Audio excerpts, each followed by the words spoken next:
북한 사람인데 이 러시아 군복을 입고 스마트폰을 들고 다녀요. 지금 이제 러시아에 가 있는 북한군 병사들이 스마트폰으로 포르노를 보고 있다. 김주애가 나온 걸 봤을 때 김정은의 이 삶이 얼마 남지 않은 것 같다. 내가 얼마 남지 않았으니 러시아가 도와달라. 미국이 북한의 핵을 인정하고 우리는 머리에 북한의 핵을 지고 살아야 되는 상황이 온 거죠. 그 다음에 이제 더 걱정이 되는 거는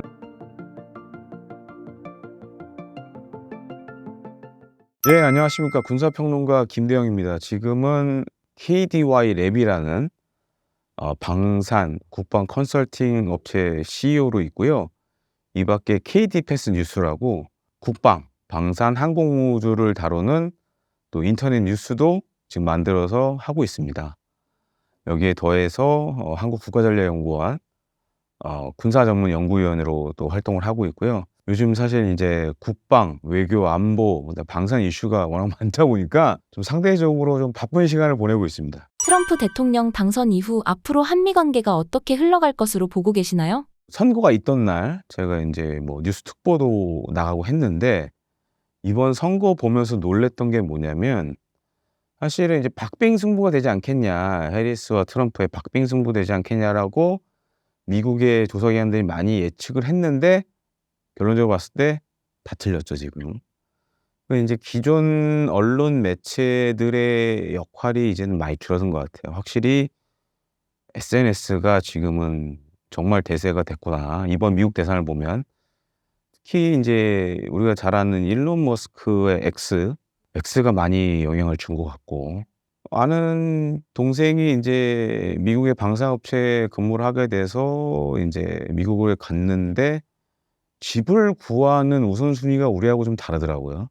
첫 번째가 치안. 그만큼 이제 미국이 불법 이민자들 때문에 치안적인 문제가 생활에 있어 핵심이 됐고, 그게 이번 선거에 가장 큰 영향을 준 것 같아요. 불법 이민자 문제를 사실 이제 이전 뭐 바이든 행정부 같은 경우에는 사실 이렇게 트럼프가 얘기한 것처럼 강하게 하질 않았으니까 그런 것들이 좀 당선에 많은 도움이 되지 않았나. 저는 이제 불법 이민자 문제를 하여튼 우선순위가 된 걸로 좀 보여지고, 그다음에 경제 문제, 미국 경제 특히 이제 물가가 너무 많이 오르다 보니까 사실 그 문제가 되게 컸고, 그러다 보니까는 이번 선거의 특징 중에 하나가 우리가 전통적으로 해리스를 지지할 거라 생각했던 흑인들, 그중에서 남성들이 트럼프로 돌아섰거든요. 흑인 계열들은 어떻게 보면 사실 미국 사회의 주류라고 할 수 있거든요. 이제는 제외라고는 볼 수 없고 주류라고 볼 수 있는데, 그런 많은 흑인 남성들이 트럼프로 돌아선 거, 그런 것들도 하나의 중요한 이번 선거의 포인트가 되지 않았나 이렇게 생각이 들고, 또 한 가지로는 좀 트럼프 일기를 돌아보면 동맹국들하고 여러 가지 트러블들이 많았었거든요. 2기 때도 이게 좀 심해지지 않겠냐. 특히 인제 방위비 분담금 문제라든가, 그다음에 우리 안보에 지금 가장 큰 위협이라 할 수 있는 북한의 핵과 미사일 문제, 이런 부분에 있어서 좀 굉장한 지각 변동이 있지 않을까, 이렇게 좀 예상되는 상황입니다. 앞으로 방위비 분담금 문제는 어떻게 될 것으로 보고 계시나요? 이제 트럼프 대통령이 뭐 인제 내년 1월 말에 아마 임기가 시작이 될 텐데 우리가 1기 때를 좀 복귀해 볼 필요가 있어요. 그러니까 1기 때도 굉장히 우리나라에게 방위비 분담 관련해서 압박을 많이 해 왔거든요. 그리고 심지어 이 선거 기간 중에도 방위비 분담금, 특히 우리나라 관련된 방위비 분담 관련돼서 한국은 부유한 나라를 뜻하는 머니머시라는 표현을 썼습니다. 이게 굉장히 좀 불쾌한 표현이긴 한데, 예를 들어서 인제 한 트럼프 대통령은 지금 인제 한 $100억 내놔라. $100억 환율 계산해 보니까 약 13조 원 이상 되는 걸로 알려져 있는데, 과연 근데 그걸 우리 국민들이 받아들일 수 있을까요?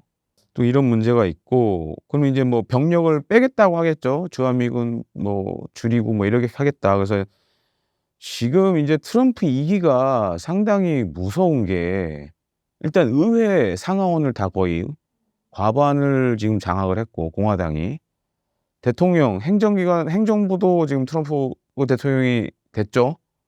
그다음에 인제 사법, 법적인 부분도 대법원도 거의 인제 보수적인 사람들로 채워졌기 때문에 지금 어떻게 보면 뭐 입법, 사법, 행정을 거의 트럼프가 다 장악을 했어요. 이런 측면에서 굉장히 좀 1기 때와는 다를 거다. 그리고 국방 수권 법안을 개정해서 병력을 줄일 가능성도 있다. 그러면서 방위 분담금 압박하고 또 한 가지로는 한미 연합 훈련이나 아니면은 인제 전략 자산, 북한이 핵 뭐 실험하고 미사일 쏠 때마다 미국이 전략 자산 날라오는데 이것도 비용을 청구할 수 있다. 좀 이런 우려들이 제기되고 있는 상황입니다. 더불어서 코리아 패싱 이슈도 제기되고 있습니다. 왜 그런 걸까요? 2016년에 트럼프 대통령이 그때 대통령이 당선됐었죠. 그리고 17년부터 본격적으로 1기 행정부를 꾸려 나갔는데 17년에 막 김정은과 트럼프가 그랬죠. "내 책상에 핵 발사 단추가 있다고. 내게 더 커." 막 이러면서 했었습니다 그때. 그래서 인제 북한과 이 미국의 위기가 갈수록 이 에스컬레이션이 되는 상황이었는데 그 17년에 또 미국의 핵 항공모함 3 척이 동해상에 나타났어요. 그래서 보통 미국이 전쟁을 하기 전에 핵 항공모함 3 척을 보내거든요. "전쟁 나는 거 아니냐." 뭐 이런 얘기들 많이 우리 국방부나 연합사 주변에서 많이 나왔습니다. 그래서 그때 이 약간 비하인드 스토리지만 당시 남북 접촉을 했던 사람들 얘기 들어보면 북한 사람들이 그런 얘기를 많이 했다라는 거예요. "진짜 미국이 북한을 때리려고 저러는 거냐." 그래서 인제 17년 말에 그런 상황이 있었고 18년 초에 '북한도 안 되겠다.' 싶어서 인제 김여정이 그때 내려와서 그때 평창 동계 올림픽에 나타났고 그다음에 4.27 남북 정상회담이 있었고 그다음에 이제 북미 정상회담도 있었잖아요. 사실 그런 위기 속에 어떻게 보면은 한국이 중재자 역할을 했고 그러면서 인제 북미 대화 특히 인제 북미 정상회담이 됐는데 지금은 문제가 트럼프가 선거 때도 그런 얘기했죠. 인제 "김정은하고 전화해서 해결하겠다." 뭐 이런 식으로 얘기를 했는데 지금은 사실 우리 정부가 이렇게 중간에서 나설 그런 이 거리가 이제 없어졌어요 사실상. 직접 대화 채널을 갖고 있기 때문에 이러면 인제 우려되는 게 코리아 패싱이죠. '한국 정부를 배제하고 직접적인 북미 대화를 하겠다.'라는 거를 트럼프 대통령이 그동안 이제 수차례 많이 얘기를 했기 때문에 그럴 가능성이 굉장히 높아졌고 또 한 가지는 2기 트럼프 행정부는 1기 때하고 분명히 다를 겁니다. 제가 인제 얘기했지만 입법, 사법, 행정을 다 손에 넣고 특히 인제 1기 때는 기존의 전통적인 그런 미국의 보수주의자들 뭐 예를 들어서 존 볼튼 같은 사람들 네오콘이었는데 그 사람은 이 트럼프의 이런 북한과의 대화에서 돌발적인 상황을 그런 전통적인 미국의 보수주의자들이 막았단 말이에요. 그게 대표적인 게 존 볼튼, 매티스 전 미 국방부 장관 이런 사람들이 이걸 컨트롤했단 말이에요. 근데 2 기는 어 정말 이 트럼프 성향을 가진 사람들이 참모가 될 것 같아요 다. 그러면 우리가 생각하지 예측 불가능한 것들이 막 일어날 수 있다라는 거죠. 그러니까 지금 바이든 행정부는 사실상 예측 가능한 일들이라고 할 수 있는 것들을 많이 했는데 만약에 북미 대화도 정말 그 예측 불가능한 사람들이 참모진이 되고 트럼프 말에 전적으로 따르는 사람이 생기면 자연스럽게 우리 정부는 인제 패싱이 되는 거죠. 그러면은 사실 인제 북미 대화에 우리가 개입할 여지가 점점점 적어질 수 있다라는 그런 우려도 좀 듭니다. 이렇게 코리아 패싱 이슈가 나올 만큼 관계 변화가 있었던 이유는 무엇인가요? 아무래도 2018년도에 인제 뭐 싱가포르 정상회담도 있었고 하노이 정상회담도 있었는데 그 이미 인제 북한과 미국은 양 정상 간에 직접 연결할 수 있는 수단을 갖추고 있다라는 거죠. 과거에는 우리가 중간에서 그런 역할을 해 줬는데 지금은 사실 인제 그걸 할 필요성이 없어졌다라는 거죠. 그래서 그런 측면에서 상당히 좀 우려가 되는 상황이고 직접적으로 이렇게 북미가 대화에 나선다 그러면 오히려 북한 입장에서도 그게 인제 남북 간에 문재인 정부 시절에 이렇게 대화를 했었지만 후반부로 갈수록 직접적인 대화로 많이 갔고 그런 측면들을 봤을 때는 '야 이거 향후에 진짜 코리아 패싱 같은 일이 벌어질 수도 있겠구나.' 그런 우려가 좀 많은 상황입니다. 코리아 패싱으로 인해 우리에게 어떤 리스크가 발생할까요? 그러니까 지금 사실 북한이 원하는 거는 뭐 일단 첫 번째 핵 보유국으로 인정을 해달라. 그다음 두 번째 제재를 풀어달라. 이 두 가지거든요. 그렇게 하면서 자신들은 특히 이제 김정은은 정상국가가 되겠다라는 생각을 갖고 있는데 이 바이든 행정부하고 트럼프 2기는 좀 많이 다를 겁니다. 바이든 행정부 같은 경우에는 미국의 주적이 한 4개가 됐어요. 일단 첫 번째 러시아, 중국, 이란, 북한. 근데 바이든 2기는 확실해요. 주적이 중국. 그러다 보니까 나머지 3개의 국가들 이란, 러시아, 북한. 트럼프 대통령 같은 경우에는 우크라이나전을 빨리 끝내겠다라는 얘기도 했었고 그게 다 어떻게 보면 러시아를 미국 편으로 끌어들여서 중국을 압박하는 데 사용하겠다라는 전략적인 그런 의미도 담겨 있고 북한도 그렇게 할 수 있는 거죠. 북한하고도 너네 핵 보유국 인정해 줄게. 그리고 또 한 가지로는 너네 제재도 풀어 줄게. 다만 저기 우리의 이 대중국 노선에 너희도 같이 참여를 해. 그럼 우리가 너희 원하는 거 해 줄게. 이 트럼프 지금 2기 참모진으로 들어갈 사람들이 했던 얘기들을 보면 그래도 그런 뉘앙스가 있어요. 반면에 이제 이란은 아마 이스라엘을 적극적으로 도와주면서 이란을 이제 옥죄는 그런 수단으로 할 가능성이 높고 그러니까 이제 중동 문제에 있어서 이스라엘 의견을 전적으로 존중하는 상황이 될 겁니다. 또 그런 일이 우리가 벌어질 거라고 생각이 되고 그러면 뭐 이제 우크라이나전도 빨리 끝내서 러시아도 이제 제재 풀어주고 이러면서 이제 대중국 노선에 너희도 동참을 해라라고 할 수도 있죠. 북한도 마찬가지고 이란은 뭐 이스라엘이 알아서 할 거고 그러면은 이게 우리는 사실 북한의 핵보유나 이런 거에 대해서 지금 반대하는 상황인데 생각이 다를 수 있다라는 거죠. 미국은.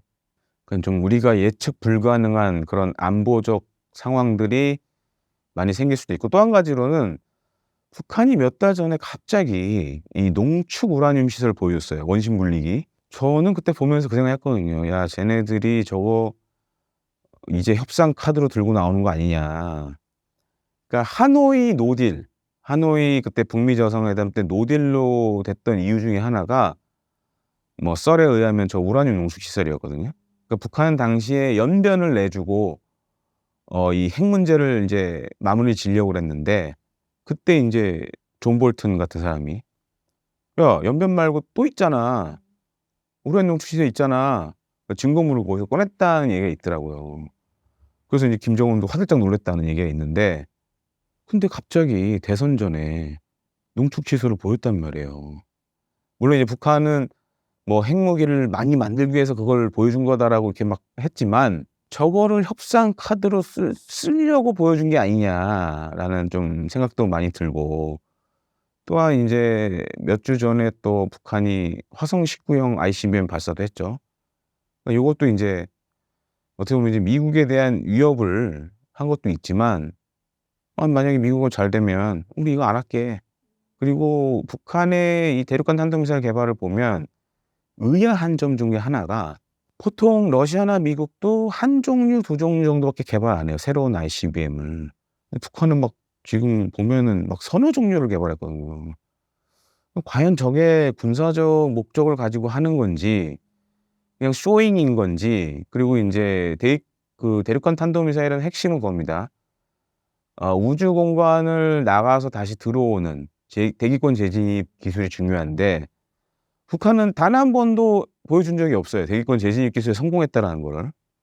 그런 걸 봤을 때는 지금 일종의 자신들 몸값 올리기 위한 쇼잉하는 거 아니냐라고 좀 생각이 들기도 하고 북한 입장에서는 사실 뭐 굳이 대륙간 탄도미사일 안 가져도 준중거리 미사일 사거리 5,000km 미만의 그러니까 인제 이 태평양 지역의 미군 기지만 때릴 수 있는 것만 갖고 있어도 크게 문제는 안 되거든요. 그다음에 우리나라를 위협할 수 있는 뭐 중단거리 미사일 사거리 뭐 500km 뭐 1,000km 이런 거 되는 것들 그 정도만 가져도 사실 크게 문제는 없거든요. 그러니까 그런 빅딜을 할 수 있다라는 거죠. 대륙간 탄도미사일 내려놓고 우라늄 농축 시설 연변 다 포기하고 제한된 수량의 핵 무장을 갖추고 "우리는 더 이상 하지 않겠다."라는 딜도 가능하다라는 거죠. 그런 측면에서 우리가 좀 예상하지 못한 상황들이 많이 생기지 않을까라는 생각을 갖게 됩니다. 북한이 핵보유국으로 인정받게 된다면 우리에게 어떤 변화가 있을까요? 이제 진짜로 만약에 이제 방위비 분담금 문제로 트러블이 생기고 뭐 미국이 북한의 핵을 인정하고 그럼 이제 정말 우리는 머리에 북한의 핵을 쥐고 살아야 되는 상황이 온 거죠. 그다음에 인제 더 걱정이 되는 거는 사실 인제 미국이 우리에게 제공하는 해구산을 대가로 방위비 분담금을 더 달라고 할 수도 있다. 사실상 무료로 제공했던 해구산과 관련된 것도 비용 청구할 수 있다라고 저는 볼 수 있거든요. 그런 측면에서 정말 6.25 전쟁 이후 가장 큰 안보 위협이 될 수 있을 거라고도 좀 여겨집니다. 북한의 러시아 파병에 대해 어떻게 보고 계신가요? 북한이 지금 우크라이나 전쟁에 병력을 파병했다. 결론적으로 봤을 때 러시아가 지금 의도하는 우크라이나 전쟁이 잘 안 되고 있다라는 걸 역설적으로 얘기하고 있거든요. 그러니까 지금 푸틴의 딜레마가 그겁니다. 지금 병력도 뭐 러시아, 우크라이나 할 거 없이 병력이 부족한 상황이거든요, 둘 다. 지속적인 소모전으로 인해서 병력이 부족한 상황이라 만약에 북한군이 투입이 안 되면 러시아는 그러면 모병을 하든 진병을 하든 뭘 해야 되는 상황이었어요. 근데 인제 북한이 지금 참전을 사실상 한 거 아니에요. 물론 이제 공개적으로는 하고 있지 않지만. 그리고 인제 북한 입장에서도 지금 이제 북한군의 문제 중에 하나가 실전 경험이 부족하다. 그리고 제가 봤을 때 가장 큰 문제는 일단은 이 병력을 보내게 되면 지금은 인제 포탄이나 미사일 팔아서 뭐 에너지라든가 뭐 식량으로 물물교환 형식으로 받지만 병력을 보내면 돈을 줘야 됩니다. 월급을 줘야겠죠. 그래서 지금 뭐 언론에 나왔지만은 이런 북한군 지금 인제 러시아에 가 있는 이제 전쟁터에 투입될 병사들 같은 경우에는 한 명당 월 한 2,000불 정도 받을 것 같아요. 그럼 계산을 해 보면 이제 국정원이 12,000명 같다고 얘기를 했으니까 2,400만 불 정도 될 텐데 그러면은 거의 300억 정도 될 거예요. 그럼 매달 북한은 300억에 달하는 현찰을 받는 거죠. 물론 그 돈을 병사들한테 다 주진 않겠지만 당국이 다 가져가겠죠. 이거만한 빚일 수가 없는 거죠. 우리나라 기업도 매달 300억의 영업이익을 얻는다 그러면 어마어마한 거죠. 그렇기 때문에 인제 북한 입장에서는 특히 인제 외화 관련된 부분에서 큰 소득이 생기고 그래서 일부 탈북자분들 그런 얘기도 하세요. 김정은 입장에서는 '저 사람들 살아 돌아오는 것보다 죽는 게 낫다. 그럼 위로금으로 돈을 더 줄 테니까.' 그러면은 사실 매달 300억 이상으로 봐야겠죠. 그러면은 인제 300억 플러스 알파로 봐야 되는데 이게 400억이 될 수도 있는 거고 500억이 전사자가 많이 발생하면 그런 것도 큰 인제 어떻게 보면 우리가 그동안 북한의 핵과 미사일 개발에 대응해서 뭐 각종 제재를 해 왔는데 제재에 인제 큰 구멍이 생긴 거죠. 그런 측면에서 봤을 때는 야 북한이 러시아와 손을 잡은 건 우리가 인제 과거 물론 성격은 다릅니다. 과거 우리가 베트남 전쟁에 참전해서 어떻게 보면 이제 경제적인 성과를 많이 거뒀잖아요. 그러니까 당시 참전한 분들이 인제 받아오는 월급들 달러로 받았던 월급이 사실 우리나라 경제 발전에 큰 도움이 됐고 북한도 그런 걸 노리는 거죠. 물론 인제 우리하고 성격은 완전 다르지만 김정은 입장에서는 이 엄청난 외화 소득원이 생긴 거니까 그런 측면에서는 오히려 '야 이게 참 쉽지 않은 지금 우크라이나 전쟁이 좀 향후 좀 향방이 이상한 방향으로 갈 것 같다.'라고 보여지는 부분 중에 하나입니다. 이번에 파병된 북한 군인들은 어떻게 징집되어 갔나요? 지금 뭐 나온 걸 종합해 보면 뭐 특수작전군 소속이다. 특수작전 같은 경우는 인제 우리나라는 보통 이제 육해공 해병대 4개의 병종이 있는데 북한군은 아예 이 특수작전군을 별도의 병종으로 뺐습니다. 그래서 육해공 뭐 특수작전군 뭐 이렇게 돼 있어요.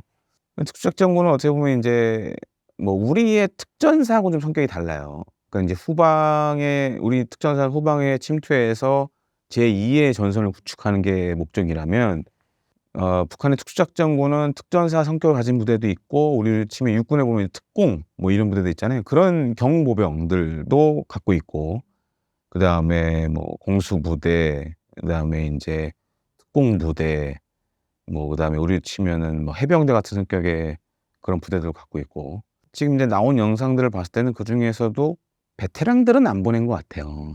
그래서 보통 인제 뭐 2-3년 차들 이런 위주로 많이 간 것 같은데, 근데 뭐 부상당한 영상도 인제 보신 분들도 계실 거고, 그다음에 인제 막 보급품을 받는 그 영상도 보신 분이 계실 텐데, 저는 보면서 느낀 게 그 부상당한 병사 같은 경우에 정말 우리가 뭐 좋든 싫든 같은 민족이잖아요. 근데 막 이렇게 머리에 피 흔적도 있고 이런 거 보면서 '아 참 안타깝다 저게 상황이.'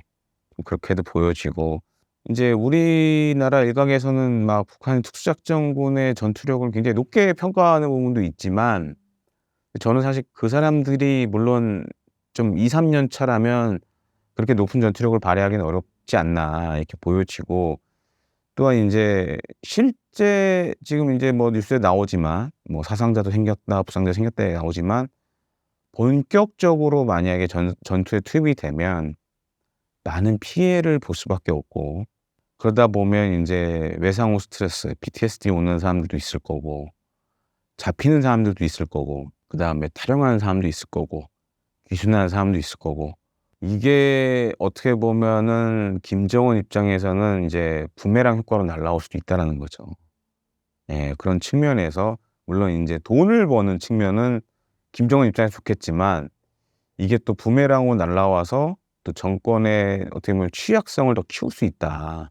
그런 부분도 좀 일어나지 않을까 이렇게 좀 생각이 됩니다. 러시아에 파병된 북한 군인들이 인터넷에 자유롭게 접속할 수 있다는 얘기가 있습니다. 그래도 괜찮은 걸까요? 이 모스크바에 최근에 보면 북한 사람인데 이 러시아 군복을 입고 이 모스크바의 붉은 광장을 돌아다니는 영상들이 있어요.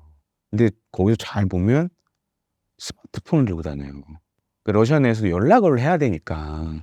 그래서 인제 문제가 그렇게 되면, 그래서 뭐 이 영국에 있는 파이낸셜 타임즈 어떤 기자도 소식통에 따르면, 자기가 갖고 있는 소식통에 따르면 지금 이제 러시아에 가 있는 북한군 병사들이 스마트폰으로 이 포르노를 보고 있다.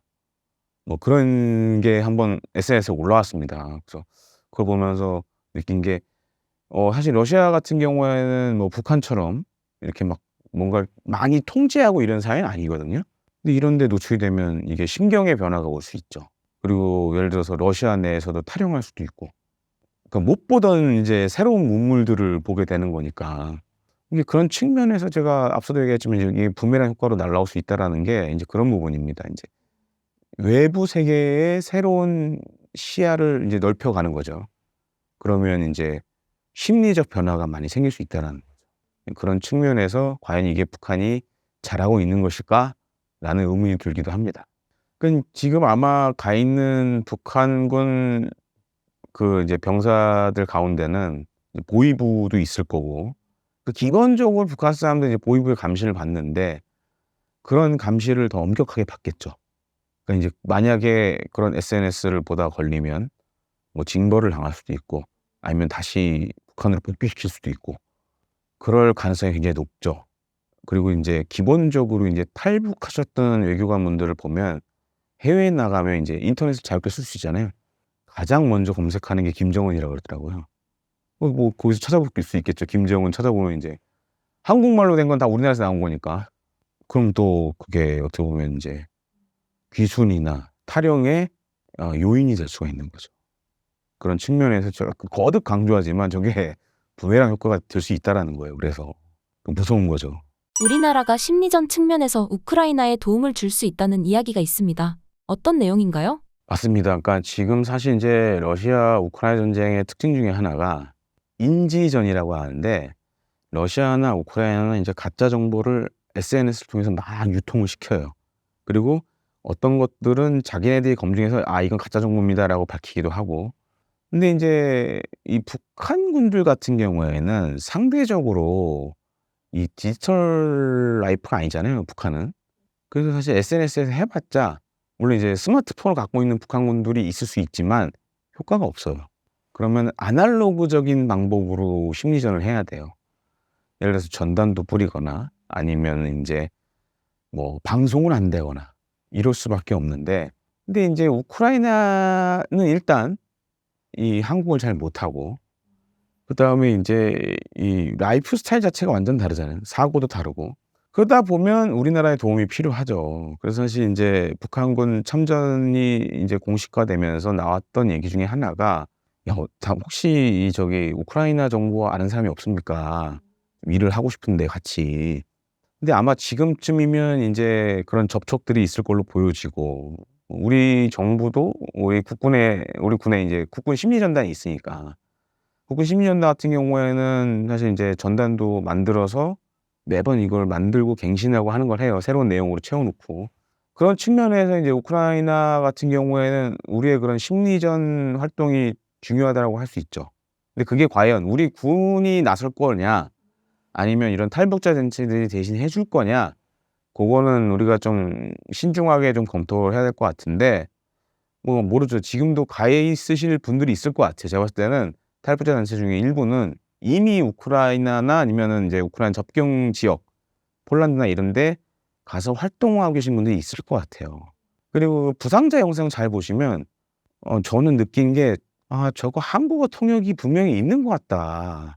그걸 좀 느꼈거든요. 그래서 '이미 들어가서 활동하시는 분들이 있을 수도 있다.'라고도 보고 있습니다. 우리나라는 북한의 관여 정도에 따라 앞으로의 입장이 달라질 것 같습니다. 어떻게 보고 계신가요? 근데 지금 좀 난감해진 게, 지금 이제 일단 뭐 내년 1월 말에 인제 트럼프 2기 행정부가 출범하면 과연 저 우크라이나전을 어떻게 할지가 가장 큰 관건이에요.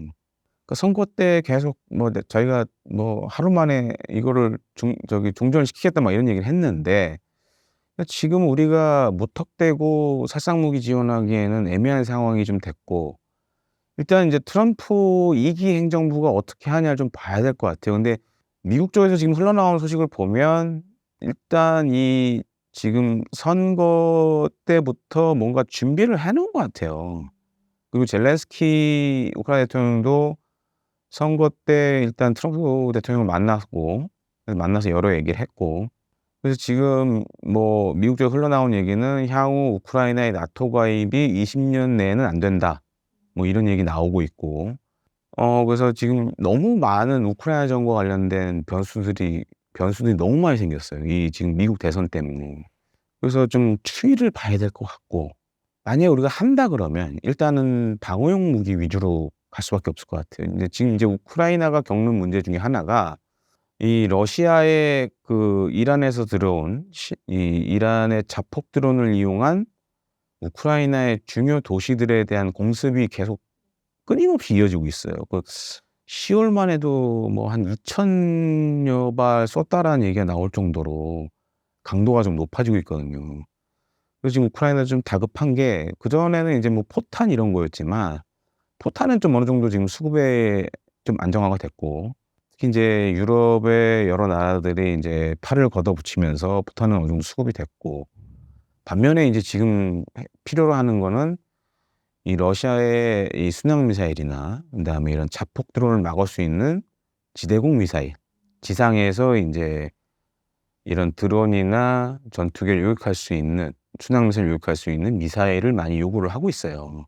그래서 뭐 일각에서 우리나라가 만든 뭐 지금 뭐 UAE나 사우디 수출한 뭐 천궁 2 이런 거 갖다 줘야 되는 거 아니냐라고 얘기를 하시는데, 사실 지금 우리가 인제 그러면 인제 만들어 주든가 아니면 우리 군에 있는 걸 뺏어 줘야 되는데, 근데 우리나라도 지금 북한의 미사일 위협이 있기 때문에 그 줄 수가 없어요. 그리고 인제 생산 라인도 지금 수출 물량들이 다 있기 때문에 거기서 어떻게 뺏어 줄 수 있는 상황이 아니에요.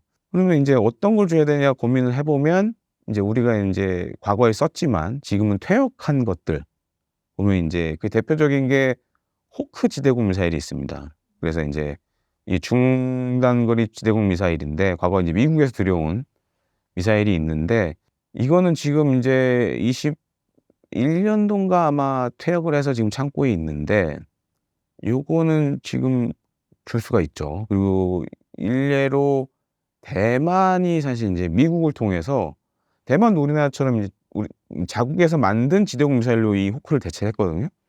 그래서 일부를 지금 미국을 통한 우회 지원을 우크라이나에 했습니다. 그래서 우크라이나가 쓰고 있어요. 그리고 스페인도 호크 지대공 미사일을 썼는데 이것도 우크라이나에 지원했죠.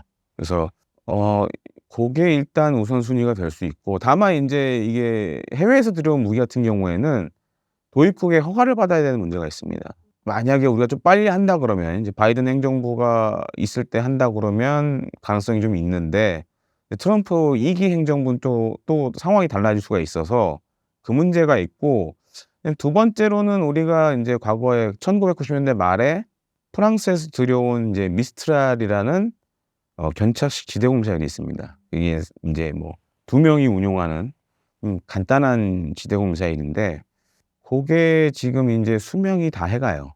보통 인제 미사일 유도무기 같은 경우는 수명이 한 30년 정도 되는데 들어온 지 30년 거의 다 돼 가거든요. 인제 그것도 갖다 할 수 있죠. 네, 프랑스 정부가 오케이만 하면 그것도 지원 대상이 될 수 있을 거라고. 고 정도? 다만 인제 공격 성격을 띠는 무기는 사실 지금 상황에서 좀 애매한 상황이 됐죠. 그러니까 155mm 포탄 같은 경우에는 과연 저 트럼프 2기 행정부가 어떻게 할 거냐에 따라서 좀 우리가 추이를 봐야 될 것 같습니다. 살상 무기 지원은 오히려 인제 방어용 무기 우선, 그다음에 인제 공격용 무기가 다음 순서가 되지 않을까. 뭐 그 정도로 예측할 수 있겠습니다. 지금은 김정은과 푸틴의 관계가 돈독하지만 전쟁이 끝나면 김정은은 손절당할 것이라는 이야기가 많습니다. 어떻게 생각하시나요? 그게 성립이 되려면 한 가지 문제가 있었어요. 미국 대선에서 해리스가 됐으면 물론 인제 그럴 가능성이 있겠죠. 근데 지금 트럼프가 됐잖아요. 그러니까 오히려 지금 북러 관계가 더 좋아질 가능성이 높아요. 그러니까 트럼프 2기의 주적은 중국이기 때문에 오히려 북한하고 러시아하고 미국하고 친하면 중국이 자연스럽게 왕따가 되니까. 그런 측면에서 봤을 때는 뭐 물론 변수는 여러 가지가 있습니다. 지금 이제 미래의 일을 단정져서 얘기하기는 어렵지만 지금 돌아가는 상황으로 봤을 때는 오히려 북러 관계가 더 좋아질 수도 있다라고도 보여지고, 저는 북한이 저렇게 예를 들어서 지금 포탄만 해도 122mm 그다음에 152mm 다 해서 국정원 발표에 따르면 800만 발 갖다 줬다는 얘기가 있거든요, 지금. 800만 발이면 지금 북한은 사실 재래식 전쟁을 수행하는 게 불가능해요. 엄청난 양을 갖다 줄 거라고요. 그러면 이제 북한이 믿을 수 있는 건 핵밖에 없는 상황인데, 거기다 이제 정예 병력이라고 할 수 있는 그 특수작전군 병력도 12,000명 이상 갔잖아요. 제가 봤을 때는 지금 이제 뭐 말로는 막 무력으로 위협을 우리에게 하지만 실제 이 전쟁 수행 능력, 이 펀더멘탈 자체는 지금 굉장히 많이 낮아졌다. 그런 측면에서 봤을 때는 앞으로 또 러시아와의 관계를 계속 또 끌고 갈 것 같고, 또 한 가지는 저는 좀 우려가 되는, 그러니까 인제 북러가 저렇게 밀착하는 이유가 그럼 도대체 뭘까? 물론 인제 김정은이 중국을 싫어하는 것도 있지만, 이제 뭐 다른 분들도 얘기를 하시지만 이제 김주애가 나온 걸 봤을 때 김정은의 이 삶이 얼마 남지 않은 것 같다, 그런 얘기를 많이 하시는데, 지난번 그런 북러 정상회담을 통해서 좀 그런 걸 얘기한 게 아닐까라는 좀 생각이 들기도 합니다. 그러니까 내가 얼마 남지 않았으니 우리 주애가 이렇게 만약에 됐을 때 좀 러시아가 도와달라. 그리고 북한이란 나라를 봤을 때는 북한은 사실 과거 소련이 김일성을 앞세워 만든 나라 아니에요. 그러니까 이제 이 김씨 부자들에게는 굉장히 특별한 나라죠. 그런 측면도 좀 고려한 게 아니냐라고 좀 생각이 됩니다. 일각에서는 북한이 중국 의존도가 높아 중국과의 관계가 쉽사리 꺾이지 않을 것이란 의견이 있습니다. 어떻게 보고 계신가요? 그래서 지금 북러 관계가 저렇게 밀착이 되는 거 봤을 때는 앞서 제가 얘기 드렸죠. 북한이 병력을 파병하면 거의 300억 원에 달하는 현찰이 생긴다고. 그 돈으로 할 수 있는 게 많습니다, 사실. 그 북한이 어려워하는 경공업 관련된 부분. 그러니까 인제 장마당에서 주로 유통되는 물건들이 다 메이드 인 차이나거든요.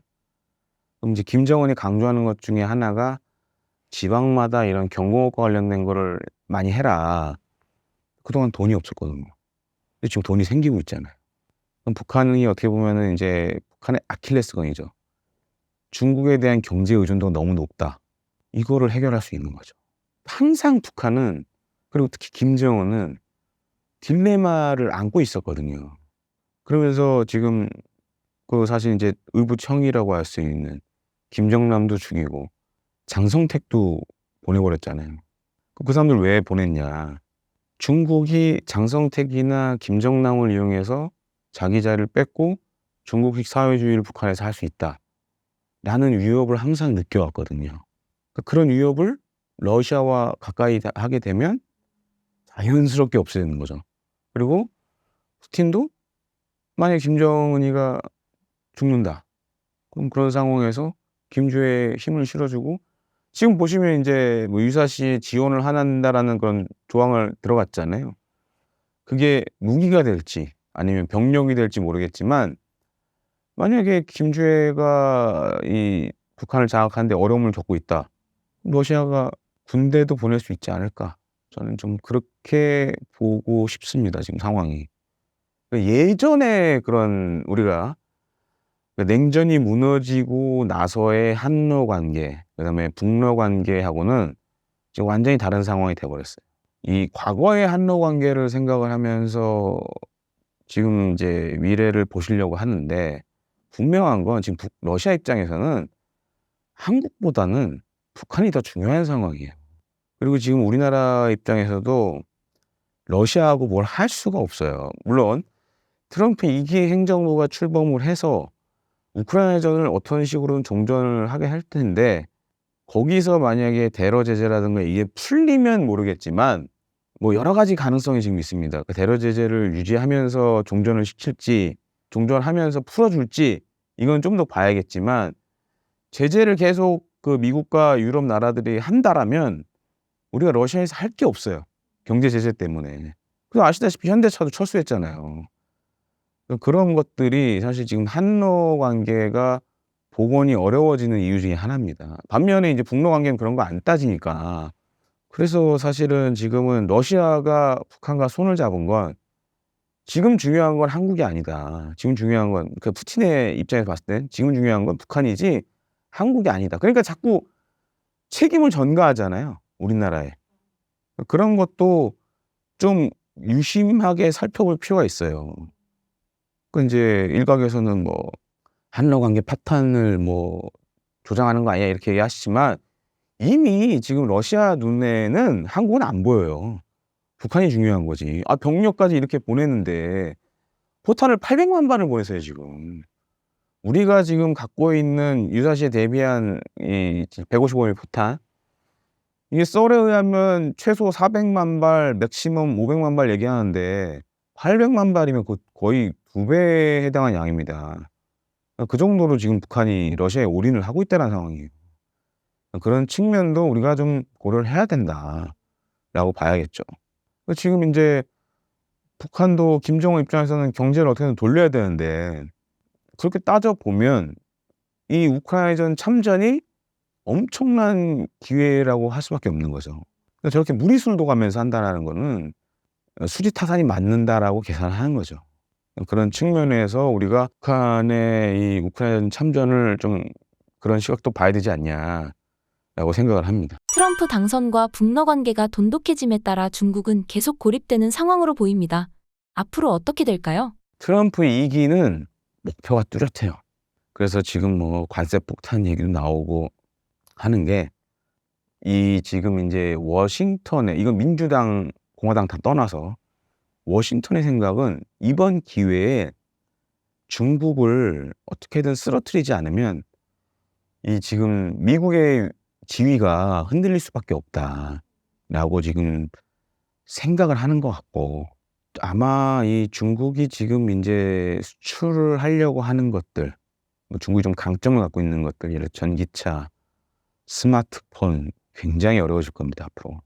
지금 제가 봤을 때 전기차 같은 경우에는 뭐 여러, 지금 유럽도 그렇지만 관세를 세게 때리잖아요. 그런 부분도 있고, 앞으로 좀 예측 가능한 것 중에 하나가, 실제 지금 중국에서도 그래요. 그러니까 테슬라 차를 가지고, 중국에서 지금 테슬라 만들잖아요. 중국의 공공기관에 테슬라 차를 갖고 못 들어가요. 그 국가 안보적인 이유로. 그러면 미국이나 유럽도 그렇게 할 수 있겠죠. 중국산 자동차 고관세 매기고 공공기관 못 들어가. 그렇게 할 수 있는 거죠. 그러면은 자연스럽게 안 사게 되겠죠. 그리고 인제 또 한 가지로는 인제 왜 그게 문제가 되냐면 지금은 전기 자동차들이 사실상 이제 스마트카라고 할 수 있습니다. 센서리를 달고 있기 때문에. 근데 이런 서버들이 대부분 인제 그 생산하는 나라에 있죠. 그러면은 인제 그런 예를 들어서 뭐 그런 정보들을 다 취합을 해서 인공지능으로 만약에 이걸 분석하기 시작하면 우리가 생각하지 못하는 많은 정보를 얻을 수가 있어요.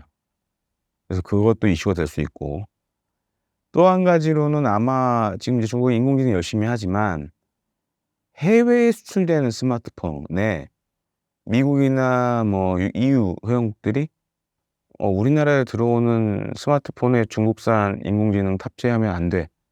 그런 조항도 걸 수 있는 거죠. 뭐 중국도 비슷하게 할 수 있고.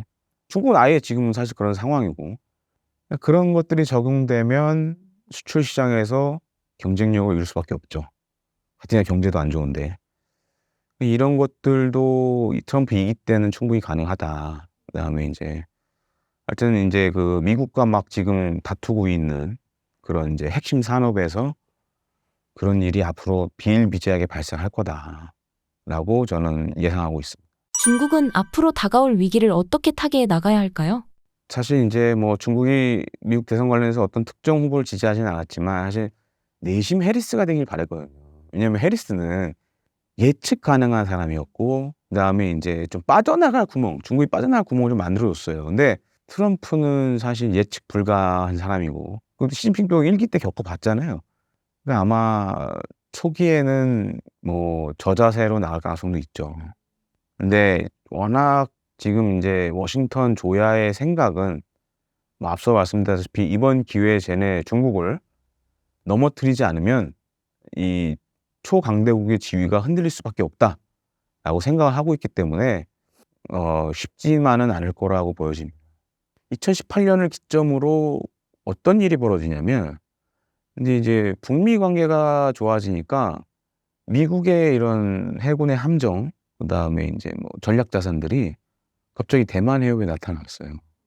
대만 그때 인제 2018년 4월 27 일에 남북 정상회담이 있을 때 대만 기자들이 인제 왔었거든요. 그래서 인제 제가 그런 얘기를 했어요. "이제 우리 인제 한반도는 시즌 1이 끝난 것 같다. 이제 시즌 2는 너희가 될 것 같다."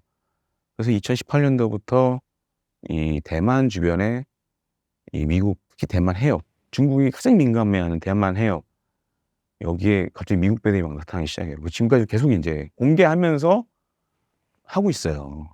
앞으로 그게 굉장히 더 노골화될 수 있다라는 거죠. 그러니까 경제적인 압박도 계속 가하지만 군사적인 압박도 지금보다 한 단계 올라갈 수 있다는 거죠. 그러니까 미군의 중국에 대한 군사적 무력 시위의 정도가 올라갈 수 있다라는 거죠. 또 한 가지로는 어 대만이 지금 그래서 대만도 난리가 났어요. 이제 트럼프 당선되고 나서. 대만은 인제 미군이 주둔하지는 않잖아요. 그러다 보니까 이제 방위비 분담금 문제는 없어요. 근데 이제 트럼프 참모진들이 그런 얘기를 합니다. "니네가 그 방위비 분담금은 아니지만 미국에 돈을 많이 써야 너네를 지켜줄 거야." 이런 메시지를 선거 기간에 많이 이 강조를 했습니다. 그러니까 지금 이제 대만의 군사 평론가들 사이에서 이런 얘기가 나왔어요. "지금도 우리가 미국 무기를 많이 사는데 앞으로는 더 많이 사야 되는 거 아니냐."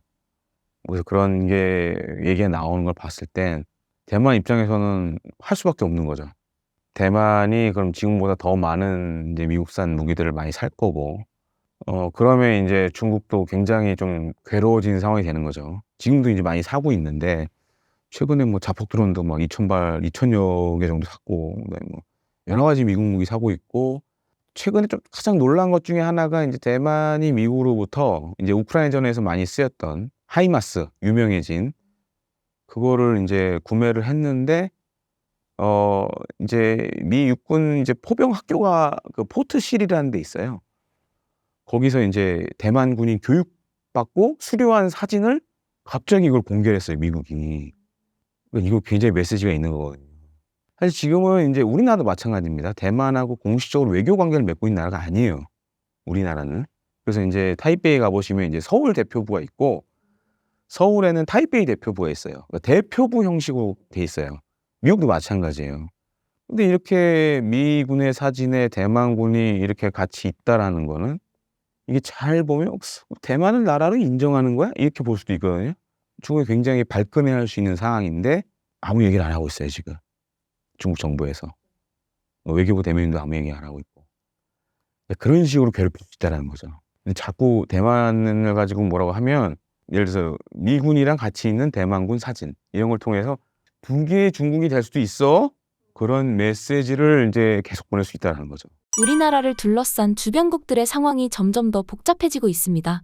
앞으로 어떻게 될까요? 트럼프 2기가 본격화되면 이제 우리가 눈여겨봐야 될 게 외교, 안보, 국방 라인에 도대체 어떤 사람들이 들어올 거냐. 그 지금 제일 걱정되는 건 겁니다. 인제 미국 공화당 같은 경우에는 이제 전통적인 이 보수주의자들이 많이 없어졌어요 지금. 거의 절반은 이 트럼프를 거의 인제 신으로 모시는 사람들로 채워져 있어요. 1기 때보다 트럼프의 이 돌발 행동이 더 커질 수 있다. 그리고 지금 이제 선거 활동을 하면서 옛날에는 돌발 행동이었지만 돌발 행동에 필요한 이론적인 토대들이 다 만들어졌어요 지금은. 이게 엄청 무서운 겁니다. 옛날에는 1기 때는 트럼프가 저러면 인제 뭐 존 볼튼이나 매티스 같은 사람들이 막 제어를 하고 했는데 지금은 그걸 당연시할 수 있다라는 거죠. 방위비 분담금 문제라는 거. 그다음에 또 한 가지로는 인제 그 북한의 핵 보유를 과연 인정해 줄지 이런 것들도 과거와 다를 수 있다라는 거죠. 만약에 정말 인제 중국을 주적으로 놓고 모든 부분에 있어서 풀어주기 시작하면 우리나 특히 일본 입장에서는 굉장히 좀 괴로운 상황이 되지 않을까. 지금 그래서 인제 중요한 게 과연 인제 트럼프 2기 출범과 함께 어떻게 하면 이 트럼프 2기 행정부를 우리 편으로 최대한 끌어들이느냐. 그게 핵심적인 사항이 될 것 같습니다. 그리고 제일 또 걱정되는 것 중에 하나가 지금 인제 K방송이 잘 나가잖아요. 근데 이러면 트럼프 1기 때도 그랬지만 트럼프 1기 때도 트럼프 대통령이 자신의 세일즈 외교의 성과로 그걸 많이 얘기했거든요. "아 내가 이렇게 나가서 미국산 무기를 많이 팔고 있어." 그러면 상대적으로 인제 지금 이제 미국의 동맹국들 나토 회원국들은 트럼프 눈치 안 볼 수가 없거든요. 그러면은 예를 들어서 인제 우리나라가 만든 무기들이 미국산 무기에 밀릴 수 있다라는 거죠. 미국 우선주의로 갈 수밖에 없다라는 거죠. 그런 측면에서는 또 지금 잘 나가고 있는 K방산에 어떻게 보면은 좀 문제가 생길 수 있고 반면에 인제 트럼프 대통령이 지금 인제 미국 내 조선에 있어서 좀 우리의 도움을 요청하는 부분이 있거든요. 그러니까 인제 군함 MRO 사업 같은 거 뭐 정비 보수, 유지 보수 이런 관련돼서 "한국의 도움이 필요하다." 그다음에 "미국의 조선업을 일으키는데 또 한국의 도움이 필요하다." 근데 이거는 좀 우리가 유의 깊게 들어봐야 될 것 같아요. 그러니까 이게 제가 생각하는 저 메시지는 뭐냐. 한국의 조선 회사들이 미국에 와서 조선소를 만들고 "너희들이 미국에서 배를 만들어 팔아라." 그런 메시지를 볼 수 있거든요. 그럼 또 이거 우리나라 입장에서 굉장히 곤혹스러워지는 거죠. 그러니까 지금 반도체처럼 사실 인제 뭐 텍사스에 삼성전자도 뭐 반도체 공장 짓고 막 이랬잖아요. 그렇게 그러니까 "한국의 조선 업체들이 미국 가서 좀 배를 만들어라." 그런 메시지로도 저는 보여요 저게. 물론 그와 관련돼서 인제 여러 가지를 인제 뭐 예를 들어서 정부에서 지원금을 준다든가 이런 좀 책도 미 정부에서 지원금을 준다든가 이런 것도 뭐 옵션으로 좀 생각을 하는 것 같아요.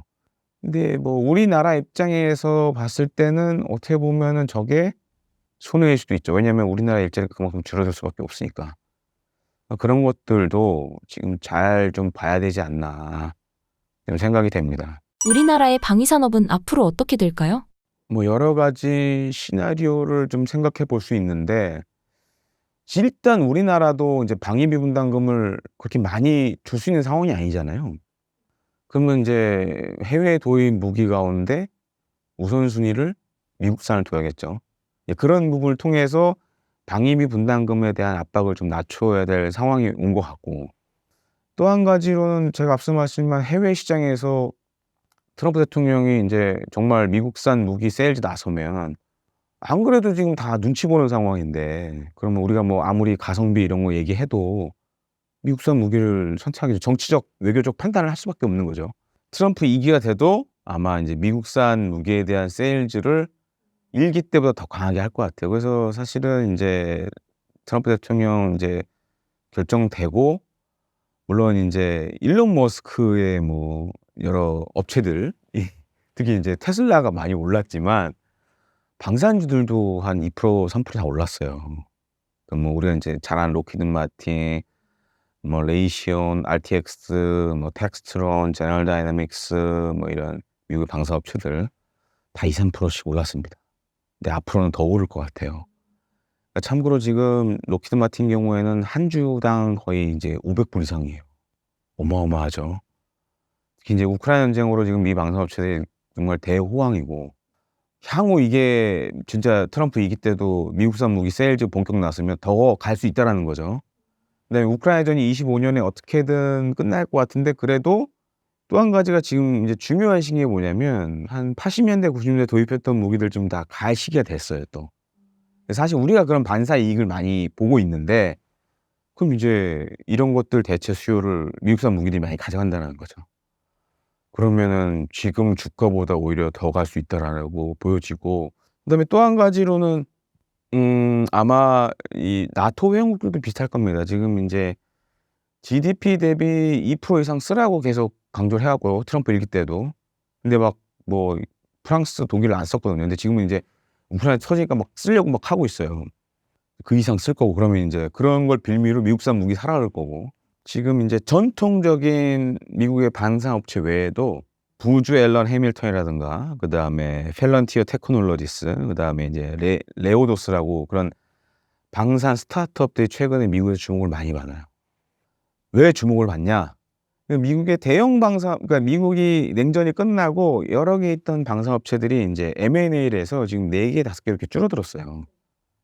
근데 이제 아시다시피 인제 미국은 국방비를 1,000조 쓴다고 해서 천조국이라고 하는데, 1,000조 원에 해당하는 예산이 보통 다 이 4 개의 업체가 다 뭐 거의 절반 이상을 가져간다고 봐야 돼요. 그러다 보니까 최근에 인제 트럼프 2기 행정부도 그런 생각을 많이 갖고 있는데, 전통적인 방산 업체보다는 새로운 이 방산 스타트업을 키워서 좀 인제 이 사람들이 가져가는 포지션을 줄여야겠다. 그리고 '무기 가격을 낮춰야 된다.'라는 생각을 많이 갖고 있어요. 그래서 그런 측면에서 미국의 아마 방산 이 패러다임이 트럼프 2기 행정부 때문에 많이 바뀌지 않을까. 그래서 좀 지금 인제 뭐 몇몇 회사들이 굉장히 좀 주목을 받고 있고, 어쩌면 일론 머스크가 방산을 할 수도 있어요, 제가 봤을 때. 그럴 가능성이 있어요. 그리고 심지어 지금 인제 스타링크 같은 경우에는 지금 인제 저궤도 위성을 많이 띄워 놨잖아요. 그거를 국방으로 쓸 생각까지도 하고 있어요, 미 국방부는. 그럼 일론 머스크 같은 경우에도 뭐 스타링크가 그런 사례가 지금 되고 있고, 뭐 국방에도 뛰어들 수 있는 거죠. 방산 쪽에 할 수도 있고, 또 그런 비슷한 회사들도 있어요. 안드릴이라는 회사도 최근에 미국에서 방산 스타트업으로 잘 나가는 회사 중에 하나인데, 그런 회사들이 인제 막 생기겠죠. 그래서 지금 보면 인제 인공지능 관련된 부분, 그다음에 인제 이 전자기적인 전자전 부분, 이런 부분에 방산 스타트업들 특히 인제 미국에서 주목을 많이 받고 있습니다. 신사임당 시청자분들을 위한 한마디 부탁드립니다. 25년도에는 정말 예측 불가능한 국제 정세가 많이 생길 것 같아요.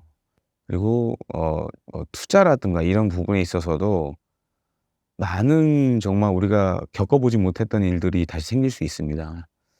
그래서 특히 저는 좀 주목해야 될 부분으로 강조드리고 싶은 건, 2기 트럼프 행정부가 과연 뭘 할 거냐.